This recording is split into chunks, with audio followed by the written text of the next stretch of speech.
Assalamualaikum warahmatullahi wabarakatuh. Halo teman-teman, perkenalkan nama saya Marifatun Hasanah dengan NIM belakang 36 dari Prodi Tadris Bahasa Indonesia. Nah, di sini saya akan menjelaskan mengenai materi-materi yang sudah dibahas pada mata kuliah metodologi Islam sebelumnya. Baik, langsung saja kita masuk pada materi pertama. Baik, pada materi pertama ini saya akan bahas mengenai metodologi studi Islam, pendekatan ilmiah untuk memahami Islam secara mendalam.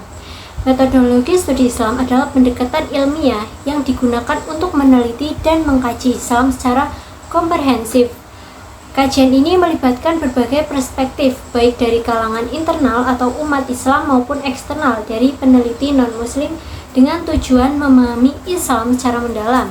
Tidak hanya sebagai dogma, tetapi juga sebagai sistem nilai yang mempengaruhi kehidupan. Pentingnya metodologi ini terletak pada relevansinya dalam menafsirkan ajaran Islam dalam konteks modern, menjawab tantangan dan isu-isu kontemporer, serta memperkuat iman dan memperluas wawasan.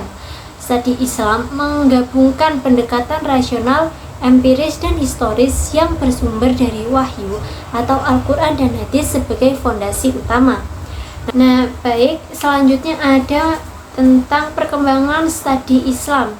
Itu telah memunculkan berbagai disiplin ilmu yang saling melengkapi seperti kalam atau teknologi Islam, usul fikih atau prinsip hukum Islam, ilmu hadis atau studi hadis, dan ilmu tafsir atau interpretasi Al-Quran. Dengan metodologi yang tepat, kita dapat menggali hikmah dan nilai-nilai Islam yang relevan sepanjang zaman, menjadikannya panduan hidup dan komprehensif dan relevan, serta memberikan solusi atas berbagai persoalan umat. Nah, selanjutnya pada materi kedua saya akan bahas mengenai sejarah pertumbuhan dan perkembangan studi Islam global. Nah, studi Islam penting untuk memahami dinamika global karena pengaruh Islam pada politik, ekonomi, dan budaya. Ruang lingkupnya mencakup kajian sistematis agama Islam melalui pendekatan historis, teologis, dan sosiologis. Nah, perkembangan Islam terbagi menjadi periode klasik atau penyebaran awal, selanjutnya ada pertengahan atau konsolidasi ilmu, dan modern, yaitu tantangan reformasi. Pusat-pusat studi Islam seperti Masjid, Bait Al-Hakim, dan Universitas Cordova berperan penting dalam penyebaran Islam. Studi Islam menggunakan pendekatan teologis, normatif, antropologis, sosiologis, filosofis, psikologis, ideologis, komprehensif, dan historis. Ini adalah bidang kajian luas yang memberikan wawasan tentang interaksi Islam dengan struktur sosial, politik, dan ekonomi global. Selanjutnya ada materi ketiga, yaitu mengenai agama dalam kehidupan manusia, fungsi, pengaruh, dan adaptasi di era modern. Nah, agama merupakan dimensi penting dalam kehidupan, berfungsi sebagai upaya memahami hakikat kehidupan dan mencari makna. Agama adalah sistem ajaran dan keyakinan yang menghubungkan manusia dengan Tuhan, memberikan pedoman moral, harapan, dan kontrol sosial. Agama berperan penting dalam membentuk norma sosial, identitas budaya, dan solidaritas masyarakat. Organisasi keagamaan seperti NU dan Muhammadiyah turut aktif dalam pembangunan sosial. Di era modern, agama menghadapi tantangan seperti ekstremisme, politisasi, dampak negatif teknologi, serta menguatnya sekulerisme. Untuk itu, diperlukan reformasi agama melalui kontekstualisasi ajaran yang modern dan peningkatan literasi digital. Nah, sebagai kesimpulannya, agama tetap memiliki peran vital sebagai sistem kepercayaan dan institusi sosial. Adaptasi melalui pendekatan moderat dan inklusif menjadi kunci untuk menjaga fungsi positif agama dalam menciptakan keharmonisan dan integrasi sosial.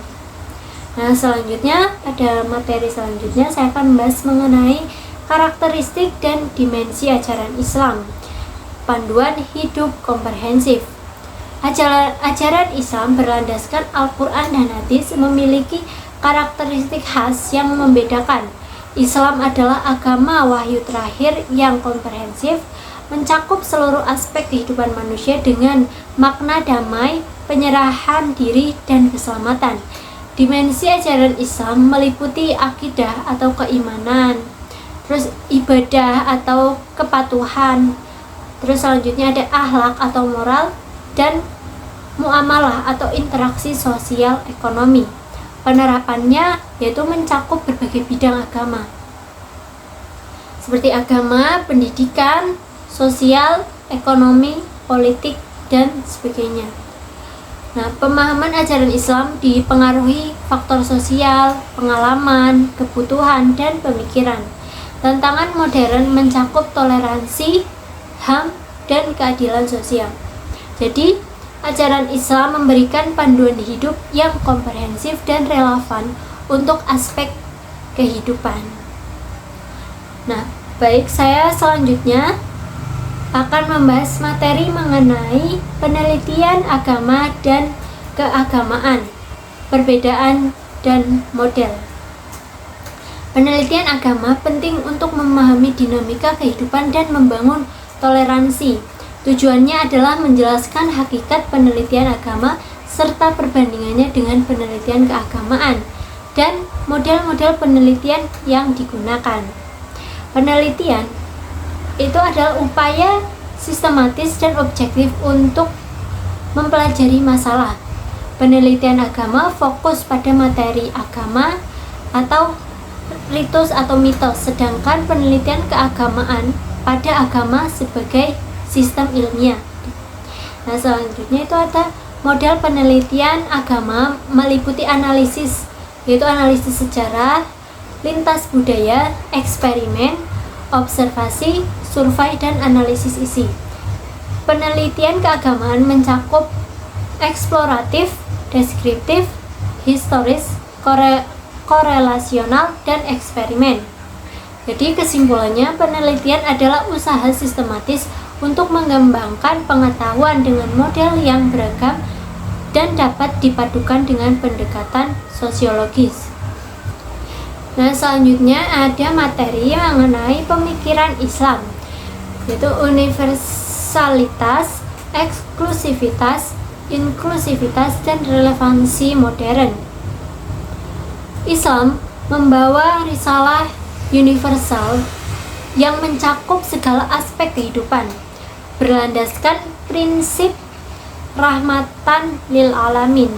Pemahaman terhadap Islam terbagi antara eksklusif atau memandang Islam satu-satunya kebenaran mutlak dan inklusif atau terbuka, toleran, dan menghargai keragaman yang mempengaruhi dialog dan toleransi. Universalisme Islam terlibat dalam kemanusiaan, ilmu pengetahuan, pluralisme, dan adaptasi terhadap teknologi global. Namun era modern menghadirkan tantangan seperti digitalisasi, kurikulum pendidikan yang kurang relevan, dan isu sosial budaya. Solusinya melibatkan reformasi kurikulum, pengembangan SDM, dan tata kelola yang baik, serta adaptasi sosial. Nah, pendidikan Islam yang inklusif sangat penting untuk membentuk masyarakat yang toleran dan damai. Dengan demikian, Islam sebagai agama universal dapat tetap relevan dan berkontribusi positif di tengah tantangan zaman. Nah, mungkin itu materi yang bisa saya sampaikan. Sekian dari saya, terima kasih. Assalamualaikum warahmatullahi wabarakatuh.